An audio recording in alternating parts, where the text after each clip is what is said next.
आपके अपने channel intro Hindi के करंट अफेयर्स की क्लास में आप सभी का स्वागत है। तो चलिए क्लास स्टार्ट करते हैं। आज का पहला प्रश्न, विंबलडन ग्रैंड स्लैम 2023 का मेंस टाइटल किस खिलाड़ी ने जीता? Option B, Carlos Alcaraz. Important बिंदु, स्पेन के युवा खिलाड़ी कार्लोस अल्कराज ने इतिहास रचते हुए अपना पहला विंबलडन टाइटल जीत लिया। विंबलडन 2023 में के मेंस सिंगल फाइनल में अल्कराज ने दिग्गज नोवाक जोकोविच को हरा दिया। यह उनका दूसरा ग्रैंड स्लैम टाइटल है। वह विंबलडन मेंस का टाइटल जीतने वाले तीसरे युवा खिलाड़ी बन गए। अल्कराज ने साल 2022 में यूएस ओपन का खिताब भी जीता था। नेक्स्ट, आईआईटी दिल्ली किस शहर में अपना पहला ग्लोबल कैंपस खोलने जा रहा है? Option D, Abu Dhabi. IIT Delhi अपना पहला ग्लोबल कैंपस अबू धाबी में स्थापित करने जा रहा है।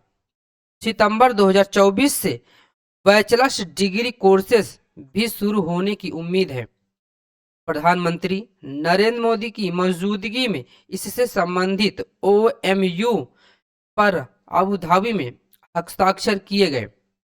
इससे पहले आईआईटी मद्रास ने भी अफ्रीकी देश तंजानिया में अपना पहला ग्लोबल कैंपस स्थापित करने की घोषणा की थी। नेक्स्ट, भारत किस देश के साथ सैन्य अभ्यास नोमैडिक एलिफेंट 2023 में भाग ले रहा है? Option C, Mongolia. भारत और मंगोलिया की सेनाएं संयुक्त सैन्य अभ्यास नोमैडिक एलिफेंट 2023 में भाग ले रही हैं। इस सैन्य अभ्यास का आयोजन मंगोलिया की राजधानी उलान बटार में किया जा रहा है। इस सैन्य अभ्यास का आयोजन 17 से 31 जुलाई 2023 तक किया जाएगा। नोमैडिक एलिफेंट अभ्यास भारत का मंगोलिया के साथ एक वार्षिक प्रशिक्षण कार्यक्रम है जो मंगोलिया और भारत में वैकल्पिक रूप से आयोजित किया जाता है। Next, ISSF shotgun world cup में किसने कांस्य पदक जीता? पृथ्वीराज टोडीमन। ऑप्शन ए,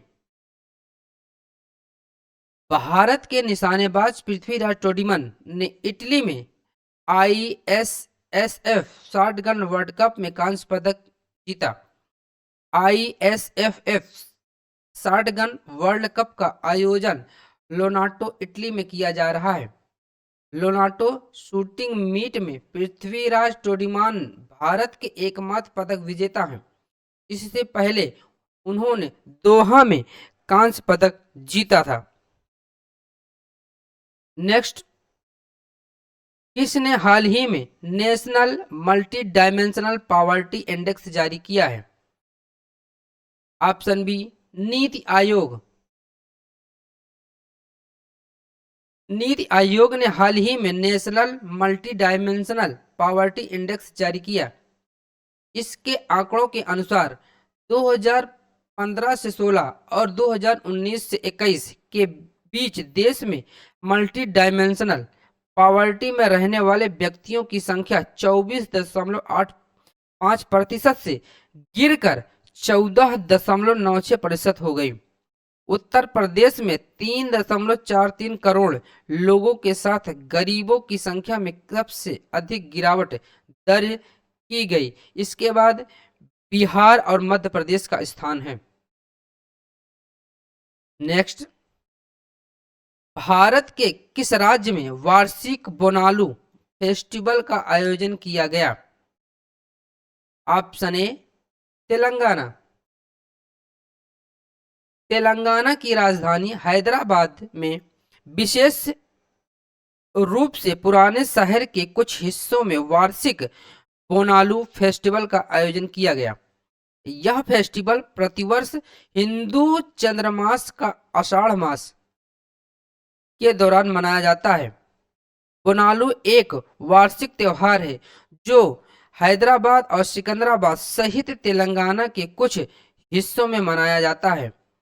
यह त्योहार देवी महाकाली को समर्पित है, जिन्हें देवी दुर्गा का एक अवतार माना जाता है। तेलुगु में पूनम का अर्थ है भोजन या दावत।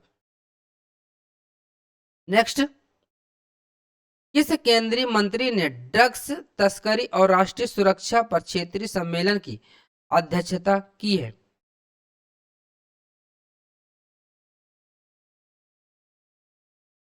Option B Amit Shah. केंद्रीय मंत्री अमित शाह ने दिल्ली में ड्रग्स तस्करी और राष्ट्रीय सुरक्षा पर क्षेत्रीय सम्मेलन की अध्यक्षता की। कार्यक्रम में गृह मंत्री की उपस्थिति में सभी राज्यों के एंटी नारकोटिक्स टास्क फोर्स के समन्वयक नारकोटिक्स कंट्रोल ब्यूरो द्वारा देश के विभिन्न हिस्सों में 2416 करोड़ रुपए मूल्य की 1,44,000 किलोग्राम से अधिक दवाएं नष्ट की गई। Next, global fire power report के अनुसार दुनिया की सबसे शक्तिशाली सेनाओं में भारत का कौन सा स्थान है? ऑप्शन सी चौथा। दुनिया के देशों की रक्षा से जुड़ी जानकारी रखने वाली data website global fire power की 2023 की ताजा रैंकिंग के मुताबिक भारत दुनिया का चौथा सबसे शक्तिशाली सैन्य देश है। इस लिस्ट में अमेरिका टॉप पर है। इस रैंकिंग में दूसरे स्थान पर रूस, तीसरे स्थान पर चीन। इस सूची में कमजोर सैन्य शक्ति वाले देशों को भी शामिल किया गया है, जिसमें भूटान और आइसलैंड जैसे देश शामिल हैं। भारत ब्रिटेन और इटली जैसे यूरोपीय देशों से ऊपर है। नेक्स्ट, वर्ष का सर्वश्रेष्ठ एशियाई अंडर 20 पुरुष एथलीट का खिताब पाने वाले पहले भारतीय कौन बन गए? ऑप्शन सी सिल्वा प्रभु तिरुमरन। भारतीय ट्रिपल जंपर सिल्वा प्रभु तिरुमरन एशियाई एथलेटिक्स एसोसिएशन द्वारा एशियाई अंडर 20 पुरुष एथलीट ऑफ द ईयर नामित होने वाले पहले भारतीय बन गए। सिल्वा ने पिछले साल कोलंबिया में विश्व अंडर 20 एथलेटिक्स चैंपियनशिप में रजत पदक जीता था। बैंकॉक में एशियन एथलेटिक्स एसोसिएशन की 50वीं वर्षगांठ समारोह के दौरान सिल्वा को यह पुरस्कार दिया गया। नेक्स्ट, कॉमनवेल्थ वेटलिफ्टिंग चैंपियनशिप के 40 किलोग्राम वर्ग में स्वर्ण पदक किसने जीता? ऑप्शन ए ज्योत्सना सबर। ग्रेटर नोएडा की गौतम बुद्ध यूनिवर्सिटी में कॉमनवेल्थ वेटलिफ्टिंग चैंपियनशिप में भारत ने अब तक 3 स्वर्ण पदक जीते हैं। एथलीट ज्योत्सना सबर ने 40 किलोग्राम यूथ वर्ग में, अस्मिता ने 45 किलोग्राम यूथ और जूनियर वर्ग में, कोमल कोहर ने 45 किलोग्राम सीनियर वर्ग में स्वर्ण पदक जीता। 5 दिवसीय इस टूर्नामेंट में सीनियर, जूनियर और यूथ वर्ग में 52 भारतीयों समेत 253 वेटलिफ्टर हिस्सा ले रहे हैं। नेक्स्ट, पीएम मोदी को किस देश के सर्वोच्च सम्मान grand cross of the legion of the honour से सम्मानित किया गया? Option B France. PM Modi को फ्रांस के सर्वोच्च सम्मान grand cross of the legion of honour से सम्मानित किया गया। फ्रांस के राष्ट्रपति इमैनुअल मैक्रों ने प्रधानमंत्री नरेंद्र मोदी को यह सम्मान दिया। पीएम मोदी यह सम्मान पाने वाले पहले भारतीय पीएम बन गए। जून 2023 में मिस्र ने अपने सर्वोच्च सम्मान ऑर्डर ऑफ द नाइल से पीएम मोदी को सम्मानित किया था। नेक्स्ट, एशियन एथलेटिक्स चैंपियनशिप के 100 मीटर हाइडल्स में किस भारतीय ने पहला गोल्ड जीता? ऑप्शन बी, ज्योति याराजी। भारत की धावक ज्योति याराजी ने एशियन एथलेटिक्स चैंपियनशिप्स 2023 में 100 मीटर हाइडल्स यानी बाधा दौड़ में भारत का पहला गोल्ड मेडल जीता। 23 वर्षीय ज्योति ने 13 सेकंड की टाइमिंग के साथ गोल्ड पर कब्जा किया। एशियन एथलेटिक्स चैंपियनशिप्स के इतिहास में इस इवेंट में भारत का यह पहला गोल्ड मेडल है। नेक्स्ट, अपने डेब्यू टेस्ट मैच में शतक लगाने वाले 17वें भारतीय कौन बने? ऑप्शन सी, यशस्वी जायसवाल।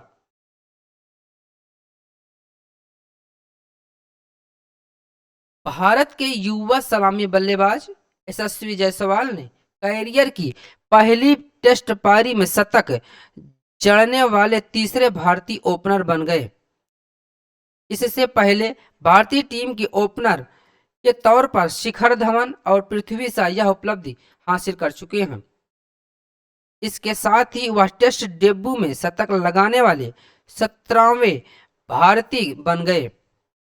टेस्ट डेब्यू पर शतक बनाने वाले पहले भारतीय बल्लेबाज लाला अमरनाथ थे, जिन्होंने 1933 में यह उपलब्धि हासिल की थी। नेक्स्ट, किस बैंक ने गांधीनगर के गिफ्ट सिटी में IFSC बैंकिंग यूनिट का उद्घाटन किया? Option D, bank of India. Bank of India ने आज गांधीनगर में गिफ्ट सेस क्षेत्र में अपनी IFSC बैंकिंग यूनिट का उद्घाटन किया। इस अंतरराष्ट्रीय वित्तीय सेवा बैंकिंग इकाई का उद्घाटन बैंक के MD और CEO रजनीश कर्नाटक ने किया। इस अवसर पर उन्होंने NRI हेल्प सेंटर का भी उद्घाटन किया। बैंक ऑफ इंडिया एक भारतीय सार्वजनिक क्षेत्र की बैंक है। इसकी स्थापना 1906 में की गई थी। नेक्स्ट, चंद्रयान 3 मिशन लॉन्च कर दिया गया। मिशन के प्रोजेक्ट डायरेक्टर कौन हैं?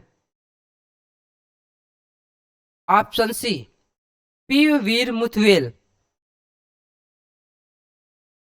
भारतीय अंतरिक्ष अनुसंधान संगठन इसरो ने भारत के तीसरे मून मिशन चंद्रयान 3 को सफलतापूर्वक लॉन्च कर दिया। इसे सतीश धवन अंतरिक्ष केंद्र से लॉन्च व्हीकल LVM-3 से लॉन्च किया गया। चंद्रयान 3 अंतरिक्षयान और मून पर सॉफ्ट लैंडिंग करने के इसके मिशन के प्रोजेक्ट डायरेक्टर P वीर मुथवेल हैं। वह 2019 में चंद्रयान 2 मिशन में भी शामिल थे। नेक्स्ट, जस्टिस उज्जवल भुइया के साथ किसने सुप्रीम कोर्ट के न्यायाधीश के रूप में शपथ ली? ऑप्शन सी, SV भट्टी। जस्टिस उज्जवल भुइया और SV भट्टी शुक्रवार को सुप्रीम कोर्ट के न्यायाधीश के रूप में शपथ ली। सुप्रीम कोर्ट में अब न्यायाधीशों की संख्या 32 हो गई है। भारत के मुख्य न्यायाधीश DY चंद्रचूड़ ने सुप्रीम कोर्ट में आयोजित एक समारोह में दोनों न्यायाधीशों को शपथ दिलाई। न्यायमूर्ति भुइया तेलंगाना उच्च न्यायालय के मुख्य न्यायाधीश के रूप में कार्यरत थे। न्यायमूर्ति भट्टी केरल उच्च न्यायालय के मुख्य न्यायाधीश के रूप में कार्यरत थे। नेक्स्ट, कॉमनवेल्थ वेटलिफ्टिंग चैंपियनशिप 2023 में पुरुषों के 61 किलोग्राम कैटेगरी में किस खिलाड़ी ने गोल्ड मेडल जीता? Option C, Shubham Todkar. भारत के शुभम टोडकर पुरुषों के 61 किलोग्राम और पोपी हजारिका ने महिलाओं के 59 किलोग्राम में स्वर्ण पदक जीता। वहीं टी माधवन ने पुरुषों की 67 किलोग्राम स्पर्धा में रजत पदक जीता। इन तीनों पदकों के साथ सीनियर वर्ग में भारत की कुल पदकों की संख्या 8 हो गई।